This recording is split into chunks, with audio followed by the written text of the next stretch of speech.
Nos últimos dias você vem ouvindo as atenções voltadas mais para a investigação de possíveis casos de reinfecção do coronavírus.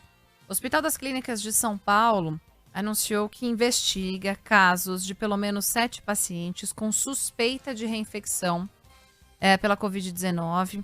Os pesquisadores estão fazendo um sequenciamento genético para avaliar se são vírus diferentes, se houve uma mutação ou se é mesmo o vírus da primeira infecção que voltou a se manifestar.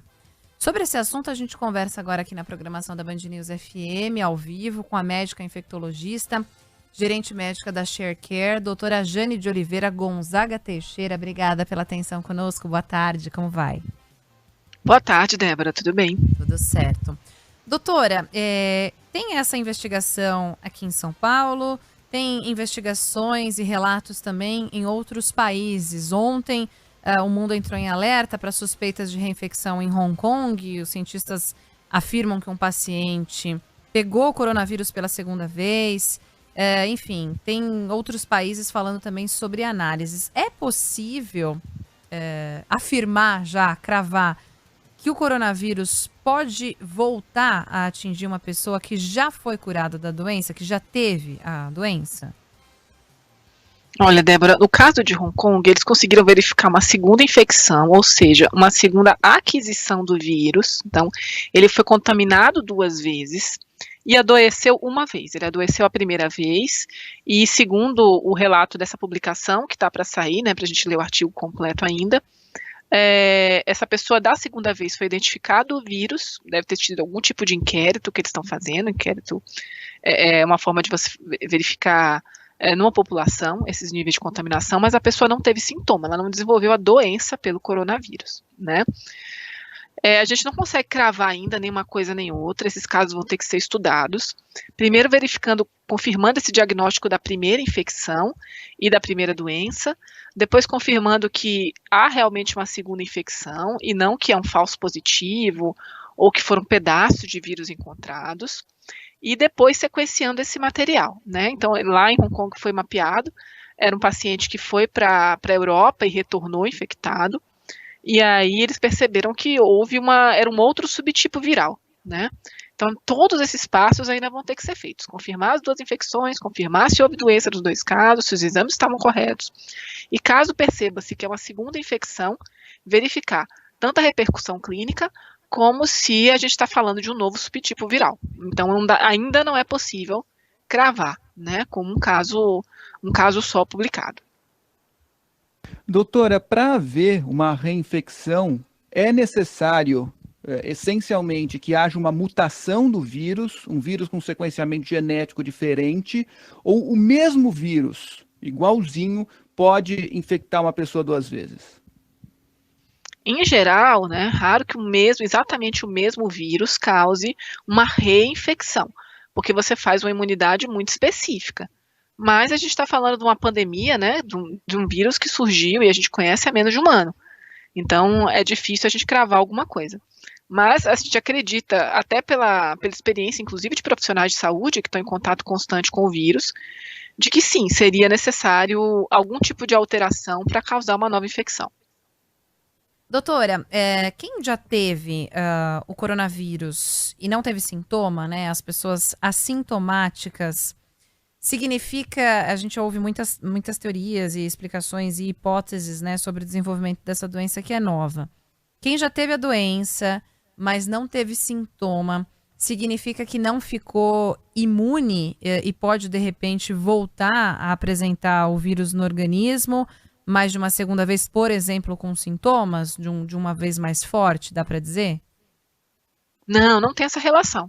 Tá, Débora? Até porque muitas das pessoas que tiveram o vírus de forma assintomática, elas têm uma sorologia positiva e aparentemente tem uma reação dos linfócitos, das suas células de defesa, né? Então não dá para a gente fazer essa relação, né? A gente pode pensar, inclusive, claro que é tudo um pouco especulativo, mas a gente pode pensar, inclusive, o contrário, que são pessoas que fizeram uma resposta imunológica bastante eficiente no sentido de combater o vírus e, ao mesmo tempo, não causar uma grande inflamação. Por isso, elas não tiveram sintoma. Então, doutora, não dá para a gente afirmar que obrigatoriamente vai ter uma doença, não. Doutora, pensando numa vacina, né? A gente está perto aí, quem sabe, né? Perto de vacinas para o combate do coronavírus. É provável que essa vacina tenha de ser aplicada na mesma pessoa ano a ano, como acontece, por exemplo, com a vacina da gripe, né? Com o vírus da família influenza, que a cada ano chega diferente. Pelos estudos realizados até agora, é possível que isso aconteça também com o coronavírus, caso a gente tenha uma vacina para combatê-lo? Eu diria possível, não provável, tá? A influenza, o que acontece? O vírus, ele muta muito de um ano para o outro, né? A gente todo ano toma os subtipos que estão circulando com mais frequência na comunidade, mas ele tem uma mutação muito grande, por isso você precisa de uma nova vacinação. Se a gente não tiver uma mutação tão frequente com o coronavírus, e aparentemente não há, a gente não necessitaria se imunizar todo ano. O que vai depender muito é da duração dessa imunidade. A gente ainda estuda, né, se a imunidade mais efetiva é a imunidade que a gente chama de humoral, que são aqueles anticorpos que a gente inclusive detecta no exame de sangue para o coronavírus, ou se é uma imunidade celular, se são os linfócitos que têm um padrão preponderante, o que também é possível, né, tendo em vista que a gente está, inclusive, pesquisando o efeito da BCG, se a ativação desses linfócitos seria mais importante do que os anticorpos. Então, ainda é cedo. Possível eu não diria provável. Doutora, só para a gente encerrar, eu gostaria muito que a senhora fizesse um alerta e desse a sua opinião, a sua avaliação. Se por um lado boa parte da população tem receio de sair, de voltar às atividades normais, medo da doença, por outro tem uma boa parcela que sente que a pandemia praticamente não oferece mais risco, que a pandemia acabou, tem aquela falsa sensação de que a vida segue normal e aí deixa de tomar alguns cuidados. Ou até mesmo tem pessoas conhecidas que já tiveram coronavírus e usam isso como argumento de você já pegou a doença mesmo, tá imune, não vai pegar mais. Então vamos fazer aqui aquele encontro em casa, aglomerar algumas pessoas, fazer um churrasco, ter um contato mais próximo. De acordo com esses indicadores que a gente tem aí de casos que estão sendo investigados sobre possível reinfecção, a senhora reforçaria um alerta aí de que o cuidado nunca é demais, para as pessoas continuarem reforçando aí os cuidados, os protocolos de higiene, as medidas de isolamento social, o uso da máscara, mesmo entre aqueles que já tiveram a doença? Sim, Débora, coronavírus é uma loteria, né? O que a gente percebe é que mesmo entre pacientes jovens, pode não ser tão frequente um desfecho ruim, mas eventualmente ocorre, né? E a gente está percebendo, eu pelo menos tive pessoas conhecidas de pessoas próximas que faleceram, alguns sem fatores de risco, outros com fatores de risco.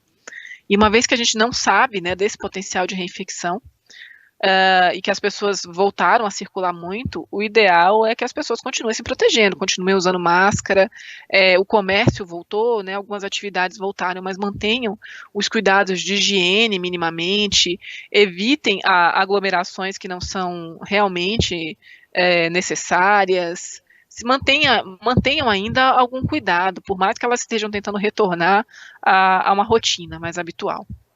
Doutora, a última, agora sim, tem um ouvinte perguntando aqui, eu tenho uma dúvida, nosso ouvinte mandou mensagem pelo WhatsApp, a reinfecção é sinal que a vacina possa não funcionar?